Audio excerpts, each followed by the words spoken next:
dad, we're the home base, right? So you put your hands like this, and essentially, as the kids get older, or even when they're babies, you let them crawl. Something happens. Either they successfully crawl or they fall, but whatever happens, they come back to mom and dad, right? They look back to you. Kids always end up back at home. So what's important, and then that's all the way through their childhood, right? Like you let them go to school, they get good grades, whatever it is, they're on a sports team, whatever, but they always come back home. So the whole premise, the whole idea is that you're available to let your kid go explore, but be there in the end. Mm-hmm. Come back to the end and always be that loving foundation. And so sometimes parents, either they're so controlling and or they don't let their kids explore, so the kids are missing that autonomy and that independence. And then some parents aren't here for the bottom end, right? They let their kid go, whatever happens. But when the kid or young adult, when you said let them go, hug them or something when something happens. Well, I mean, like let them go explore, go to school, play with their friends. They're out of your home, right? You let them go do whatever it is they're going to do. They always come back home and want that loving support. They want that home to come to. But the problem is that the parents aren't emotionally there. They miss out.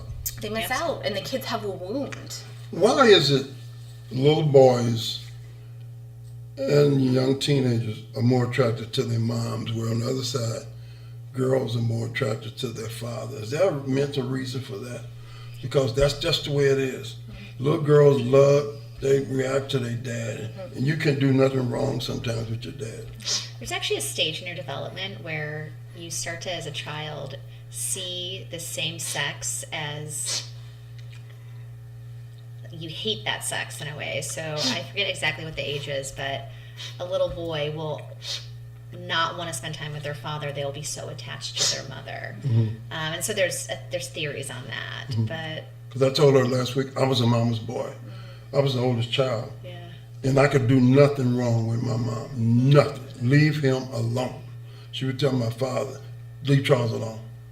I handle it. Leave him alone. That was Jim Crow days, though. Yeah. No. And you got to protect the young black boys. No, she was, if my mother were alive today, my daughters are like that with me right now. As I'm older, they treat me, my oldest daughter, like they tell me, don't do that. Mm-hmm. So I've been growing up. She's like, don't do that. Exactly. It ends up where we end up parenting. Parenting the reversal. Absolutely. They talk to me like, no, don't do that. Yeah. Let me talk to me. Oh, I tell my dad, I'm like, did you go to the doctor? What did the doctor say? When's your next appointment? Right, that's what my daughter does. Yeah. Like she says, stop drinking. What do you eat? Exactly. yeah, what am I eating? Yes.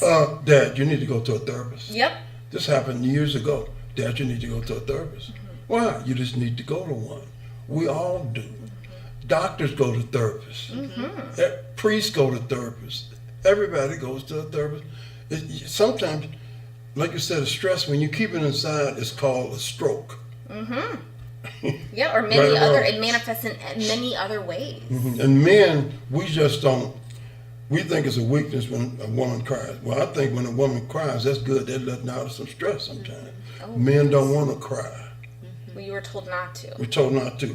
But you're told not to because that means I think you're more of a man if you can shed a tear. I will say I have several clients who come to therapy and there's shame wrapped around a lot of their emotions. Mm-hmm. And when we'll uncover something over the course of a couple months or a year, a lot of people will have this response of, mm-hmm. oh, that's so obvious. I don't know why I couldn't do that myself. Mm-hmm. And they start to heal, and I always tell clients, you can't heal what you can't see. Mm-hmm. And so often it takes almost all the time more than one brain mm-hmm. to really see what's going on. So it takes two people to come together and talk for months, for a year, for years to uncover how you really heal. Are any of your patients ever in tears? Yes. Mm-hmm. Does it bother you? Not at all. Mm-hmm. I read this somewhere that's the gold in therapy, that when someone first off feels comfortable enough to be vulnerable to that point, but also if they are crying about something, there's a wound there. There's something that needs to be worked through. There's healing that is not happening. Can everybody, normal circumstance, can everybody be healed from a minor tragedy. So how come sometimes if you have something that happens, say a divorce or a breakup, it just keeps going on. But if there's a death, that's final. How come sometimes we can get over death quicker? We never get over it, but you know what I mean? But there's something that lingers every day. Right? Well, how come you can't get over that? I think it's an intriguing question. I've never really thought about that. But what immediately comes to mind, though, is that maybe that's public. Everyone knows that that's taken place, like the death.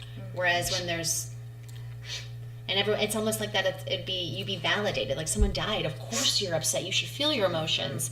But when it's something, maybe not divorce, but it's something else that's maybe everyday issues, or there is a lot of shame that people throw Because around. breaking up with a loved one is tough. It is, but also if I've had friends who, we only dated for 3 or 4 months. Doesn't matter. Doesn't matter. So there's kind of this judgment, this hierarchy of how you should feel, that your pain isn't as hard as somebody else's. And I see people get back together after 3 or 4 years being broken up. You never know what's around the corner. We've talked about this, how death is final. There's no going back. But when you break up, or whether it be a friendship or a romantic relationship, when you break up, there's always that potential in the future, because You can't go by the years. Things just happen. You never know what. you never know. But there's always that potential, I think. And But so, death doesn't have that. How come in this? This is one thing that gets me about death. Hope I'm not talking too much, but I have. You're good. We're good. How come in death, your family and friends come around, come visit you, bring you food, say I'm so sorry, come in from out of town, 4 or 5 weeks later you don't hear from them. Have you run into that ever, Kara? I have, yes. Yeah, I think we both have. Does Yes. that upset you? Or you can't get upset? Does that bother you? No, I knew it was going to happen like that. It's the same thing when you have a baby. Everyone's excited. They bring you meals. It's all this excitement. And as a new mom, and Joanna really is still a new mom. Her Duke is 8 months old. But, you're left in the dust or the rubble after the death. And everyone has moved on with their life. And now, like me and my children You got to grow up.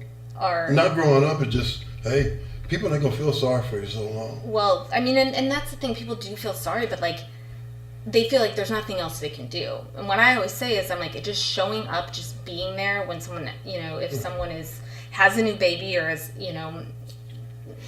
has a loss in their life that's so close, just showing up, just come over, just drop off something. Let's meet out for dinner or something. Just talk about the kids. And then sometimes you need to be away from the kids, don't you?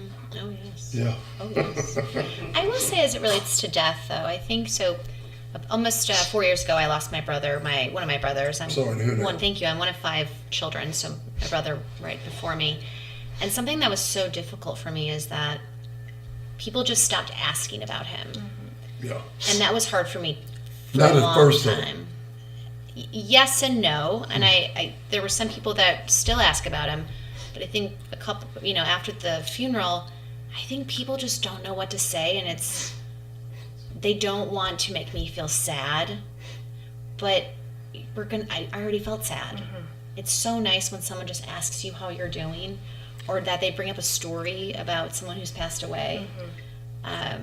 And that way we're keeping their memory alive. We're actually talking about them. It's almost as if they're there. That was hard for me to lose a sibling, and have no one really, people asked about him, but it fades away after a while, and that's really difficult. All my friends know me. All my friends say Charlie is the one person that can help you out through a tragedy. He can help you out if somebody dies or somebody's sick or whatever. Say, Charlie, I go to church and pray for him. But there's no one to help out Charlie. So I have to do it with him upstairs. Because like I told Carrie, I go to church and pray every single day. This morning I went to church and prayed about something. I got an answer. While I was sitting there, this may sound weird, but I got an answer. It was like stress was taken off of me. And right now I'm sitting there, I just got another answer. I showed it to Joe. I just got another answer from guess who, Joe? Oh, really? Yeah. WT. Yes, sir. So you girls are good luck. We're gonna have to. I know you girls don't drink. We have to go to the winery one day. Listen to My that. guess. You take the kids or not, and do that. Just you can only have so many friends you meet. But sometimes you have special people you meet. You say, well, yeah, they're a keeper. They're a keeper. Because sometimes I just text her in the morning just to make me feel good. Good morning. She goes, wait a minute. So we're getting to know one another a little bit better. Great. She knows my tendencies. And everybody has tendencies. Do you think everybody strays off the course sometimes? I think so. Have you Some strayed part. off the course lately? What does that mean? Stray off the course of happiness. No. Oh, happiness. Happiness. No. I'm You know, I'm you in a- drive a car down the road, all of a sudden Well, yeah. you go off the road. I mean, I do that You sometimes. hit gravel and you got to wait. Yeah. No. Because there's bad times in your life. You know, I feel like I'm, like Joanna said, like, I feel like I'm back to myself more now than I have been in years. Really? Yeah, I do. So, no, I am very grateful for where I'm at. I'm grateful for, the people in my life. And, I have to look forward and be positive and believe that the best is yet to come, or I would crumble and to nothingness. Well, thank you girls for coming in. Before we leave, is there anything else you want to leave us with? Don't be shy, because I know you're not. I think a message I really like to share with people is that I think especially where we're at in our world, you quickly jump on Instagram or Facebook, we're constantly comparing, even if it's unconsciously we're doing it. I think something, like I said earlier, where I really felt like the universe opened up and the path was clearer for me for motherhood was when I started to really own my story. And I liked my story, even though when I looked out around me, it was so different. As a therapist, do you take insurance from people? You do that? I do. Okay, maybe you can be my new therapist. Okay, let's do I it. can't use my own therapist. It's a long. Okay, long story. We'll talk about it in your first session. Yeah, we'll talk. I can't. It was something. But I want to thank you for coming in. Thank you so much. It was great to meet you. And nice to see you too. Yes. Little baby girl. My daughter would get mad if Yeah, she said heard me call baby grown girl. woman. She's Grown my daughter. woman. You can never call a lady baby You girl. can't do that. First of all, she ain't your baby and she ain't no girl. Grown woman. Grown woman. Now, ladies, thanks so much for coming on. This has been an episode of Charlie Tuna's podcast. We'll see you We're soon. gonna come right back and talk No. sports real quick. No. All right. Sorry, D. He's on there. He wanted to. Is he still? Is he still Not there? prepared for I that. No, let's do it out now. I thought you meant with us. I was like, I wanted to plug my not podcast. prepared It's for all right. that. No. The sports? Oh no, the sports. Is it too late? No, it's not. What are you gonna do? Plug my podcast. Oh, yeah. Will you come back in? Absolutely. I'll look better next time, I promise you. Before you cut You want me to go? you want to talk during the plug our podcast? Huh? Yeah. Well, okay. Yeah. Oh, yeah. I got to talk. Yeah, I say thank you for coming in. Ready? I just go. Where we can follow you. Hey, thanks, Karen Anderson, for coming in. You have a special podcast now. You have thousands of followers. Tell us when they can check you out. Yes, my new podcast is called Yes We Can.